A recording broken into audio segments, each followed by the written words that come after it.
Hello and welcome back to Raising the Robins with Carshalton Athletic in the Bostik Premier League, and this is still Season 2, we are in Episode 2 now, and as you can see at the top we are now in September, so we have gone a little bit further on than I was probably expecting I would be able to before recording the next episode, but it's all good. We wanted to try and progress as far as we could. So last time out we had Northwood in the house. We managed to get a clean sheet and a winning result in that game, which was absolutely fundamental to our start to the season. And we're opening here with Omar Karoma. A lot of that is down to him. He has just carried on this season where he pretty much finished off.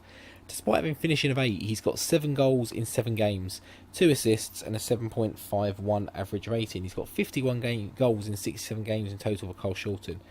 Not to be sniffed at all. He's absolutely fantastic, and he's keeping us going where we are. He actually, I'm reading his biography now. He made his Gambia debut in 2008, so quite a while ago. 10, 11 years ago now. So it hasn't really kicked on internationally, but obviously he finds himself down in the lower league in England at the moment, so maybe not too much of a surprise. We did actually forget to show the season preview in the last episode, so I'm going to show that today. What we'll do, we'll quickly have a look at the league table. In fact, that way I can show you the preview, and then we'll have a look at the results. So you can see Karoma's got 7 goals, so his third top scorer. Mazzone at Folkestone is the only person ahead of him, and Folkestone are down in 10th, so they've obviously got a good goal scorer, a good average rating for him as well, but the rest of the team maybe not quite pulling their weight. I think we've played them, Folkestone, as well, so we can have a look at how we got on against those guys.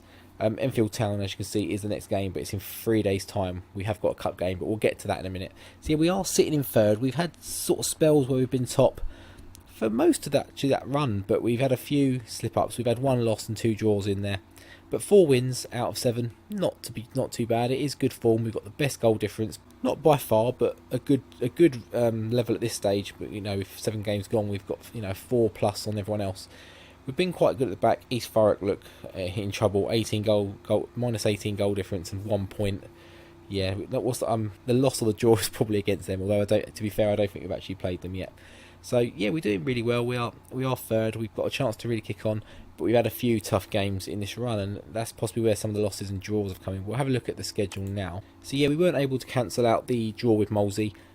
We didn't play anywhere near our first team in this game. We gave it a full rotation, and I actually left it to the assistant to manage as well. So he did stick to my guns and rest all the players. We got a 0-0 draw in this game. I was hoping with the reserve team we could still build up a bit of morale and get a good thumping win. A few of the players did come on, but we didn't. It was a friendly that we just wanted to make sure we didn't get any injuries in. I don't think we did. No, we didn't. So we followed up that 2-0 result against Northwood to then win 5-0 at home against Folkestone Invicta. So we mentioned them. They got the top goal scorer. He didn't get involved in this game. In fact, he got subbed off after 85 minutes. So not really anything to worry about there. But Karoma made it 1-0 on 33 minutes, and we look good. A good run for our money, really. We'll put the match stats on just so we can get an idea of that as well. I mean, they had 2 shots on target out of 13. We had 12 out of 21, so very not the best conversion for us, but it's the number of shots we get in. Even if we get half of them, it's a good number of shots created. Kerry got his first goal for us as well to make it 2-0 on the hour, so it was a good wait before our next goal. Before then, Dixon come off the bench, actually for Karoma. It was partially to rest him, partially. I mean, it wasn't a bad game. He got an 8 rating in the end. So yeah, it was purely just to rest him, trying to get him back, because he had an injury at the pre-season, so we needed to ease him in a little bit as well. But yeah, he got, how quick was that? His hat trick, 76, about a 14-minute, 15-minute hat trick off the bench. That is absolutely crazy. And it's another clean sheet, 2 in a row. I mean, I don't think we've seen one of those so far. But yeah, 5-0 against Folkestone Invicta, who are looking to be quite a decent mid-range team in this division, isn't too bad. Unfortunately, we didn't make it through on the bounce, and not only did we not keep a clean sheet in this game, we actually didn't score. So yeah, not much to be said really. We went 1-0 down, and we went 2-0 down really as we were getting ourselves back in the game. A lot of our shots came after we were 1-0 down in that second half. We managed to regroup at half time, but yeah, and then I've got it written down that it was 3-0 as we went for it. I assume that third goal was disallowed for offside or something, because it's not happened. And my note says it was never a 3-0 game. It was never a 2-0 game either.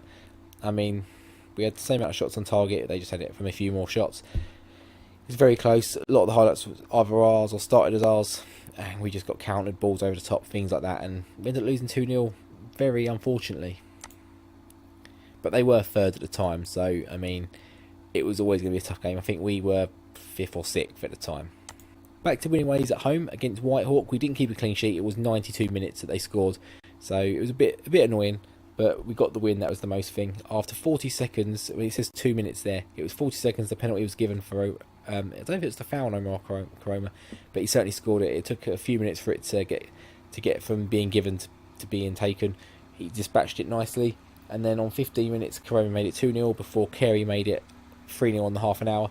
And the game kind of just coasted quite nicely there. There wasn't too much going on, but we saw out the result, and like I say, a very last minute goal from them to make it 3-1 and just take a little bit of the gloss off of the game. But it's a win. That's the 3 points in the bag. That's the most important thing for us certainly at this stage of the season and all season.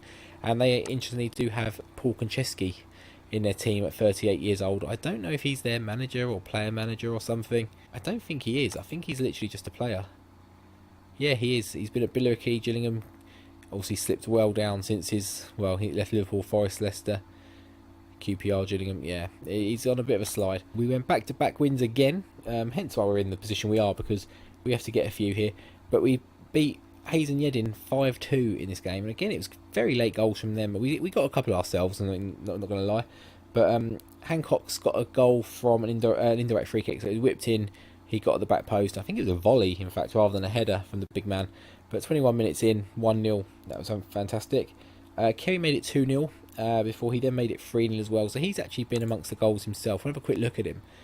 He has got 5 in 7 and he's got 3 assists. He's doing very well in a position that isn't naturally him. He has a few games where he goes a bit missing.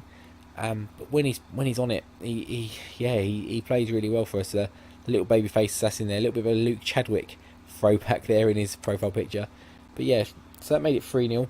Before Koroma, of course, had to get on the goal sheet. But I say spreadsheet then, which technically it is, but score sheet. It was a penalty. I can't remember who was fouled again. I don't really tend to write that down. But it was at that point we seemed to capitulate a little bit. I was getting a little bit nervous. We went 4-1 and then 4-2. Within about 5 minutes, 4 minutes, 5 minutes, something like that. 79 and 83, yeah. And I was like, oh, here we go. Mike Dixon did actually come off the bench by this stage, and he came on for, I think it was Koroma in actual fact, and then I think we pushed. I can't remember exactly what happened, but he played. I think he came on Koroma. It's again just to rest him a bit. He done his job. He played well. He got his goal. We're just trying to keep him fresh and as much as we can. But Dixon, yeah, he sealed the game, and he's actually proving a good third choice striker. And if Carey or Koroma aren't playing well, he can step in, and he's got, I think it's something like 4 goals himself. Let's have a quick look at him. So he's got 4 goals in 4 sub appearances. He's doing very well. Obviously, one of those was a hat trick, 15-minute hat trick. But yeah, he's doing very well. We sacked him up to a contract as well. We got him on £20 a week, and we've obviously got that international clause. I'm hoping he's not got some random nation. No, he hasn't. He's all just England, so he's not going to get called up for some random Caribbean nation or something and get caps and just completely melt down our finances. We then had what would be considered a little bit of a slump for us. We played Harlow Town. I think they were fairly low in the table. I might be wrong, and I might be judging them a little bit. Possibly on last year's standards. Were they quite low last year? I can't remember. But 1-1. We went 1-0 up through Koroma and looked to be cruising.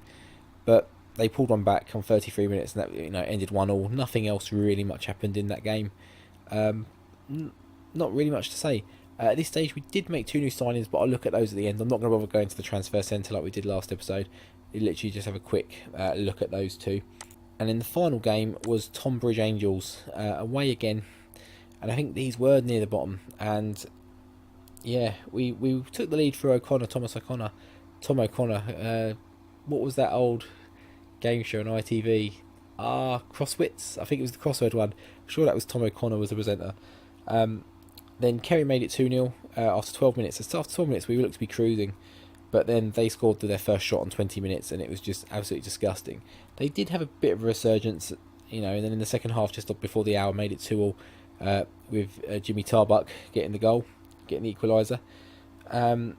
We then actually took the lead on 87 minutes to go 3-2, and looked to be like, well, there we go, game done. 3 points. Not the most convincing, but 3 points in the bag before they just hit a long ball over the top, pretty much from the kick-off highlight. Played it around a little bit, ball over the top, and it goes in. I was absolutely aghast, and that was actually the last game we played. So yeah, that was a day or two ago because I didn't get a chance to. I think it was yesterday morning I was playing and catching up, and then I didn't have a chance to record yesterday evening. Just an absolute knackering day. It's been a knackering week. Despite I've been off work, it's absolutely as if not more knackering than being at work. Spent a lot of time with my daughter doing lots of stuff with her. So yeah, I just fell asleep on the sofa last night. I'm not going to lie. But that brings us to today. We've got Kings Langley in the FA Cup second qualifying round. They're a division below us, I think. I think it's a division below us. We'll have a quick look at them, see how they're doing. They're 7th in the Evo 6 Southern, yes. They're in the Southern equivalent of division below us. I believe that's how it works. I don't think I've got the leagues below us loaded, so I wouldn't necessarily be able to search it.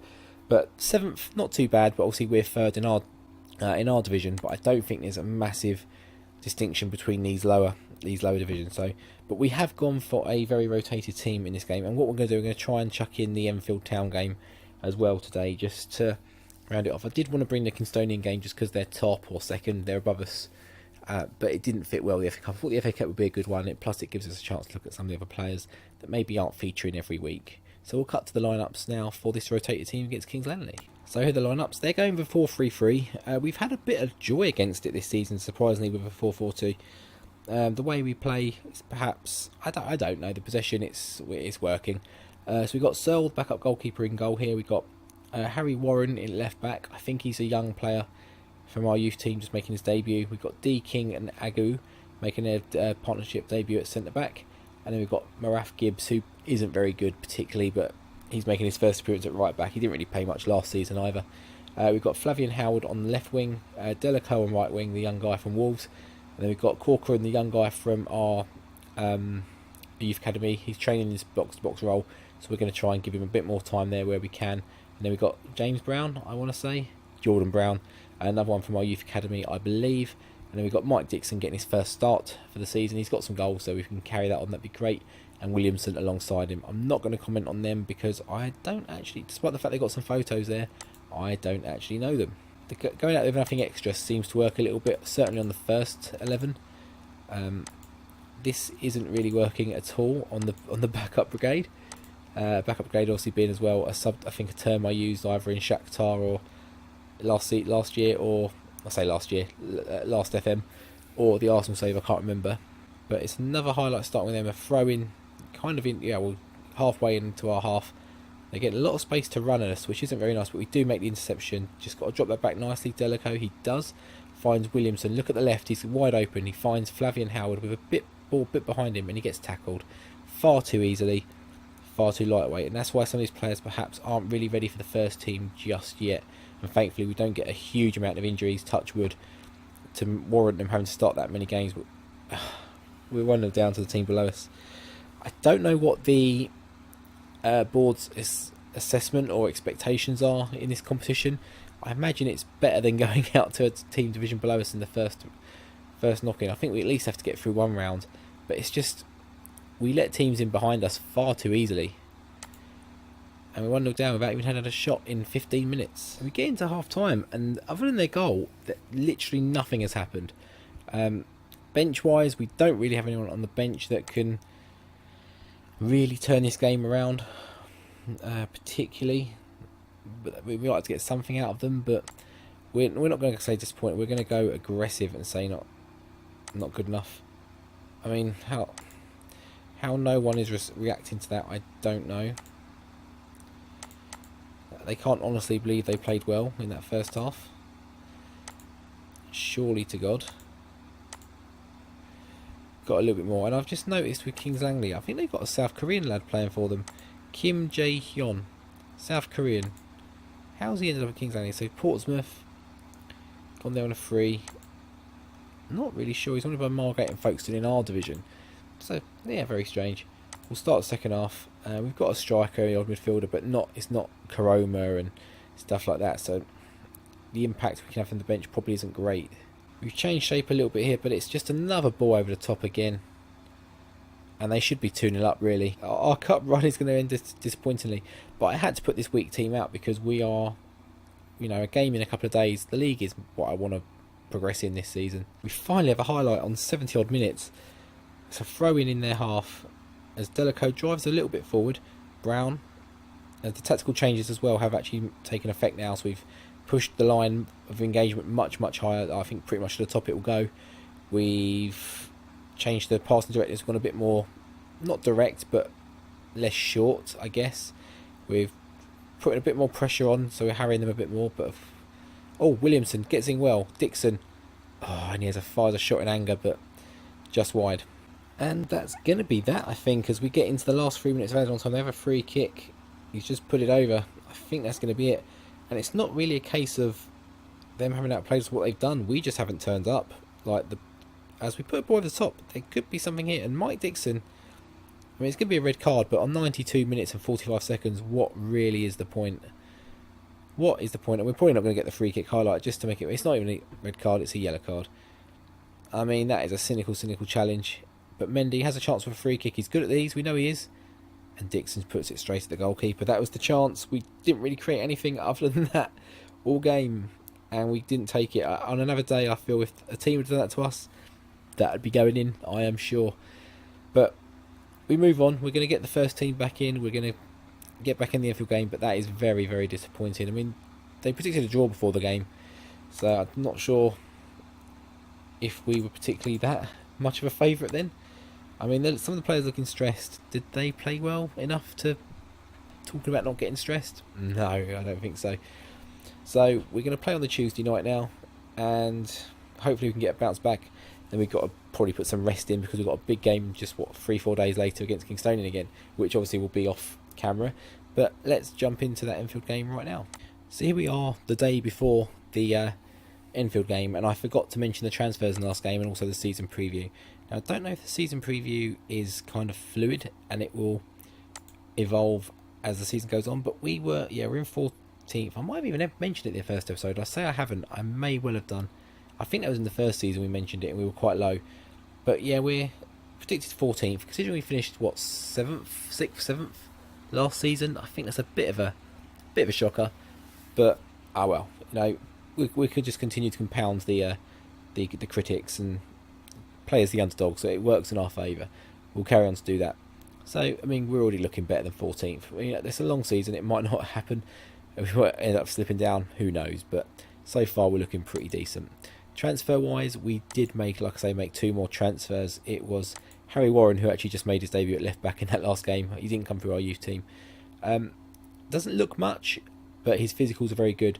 And at this level, physicals can be, I mean, obviously you need some good mentals, some technicals will be fantastic, but physicals can get you out of a lot at this lower division. Gets forward whenever possible, probably was caught out a little bit in that last game. Didn't play amazing, didn't play terribly, but Bradford City before moving on to Basingstoke last season, and now he joins us on free. I think just as a backup left back, that's not a bad option to have.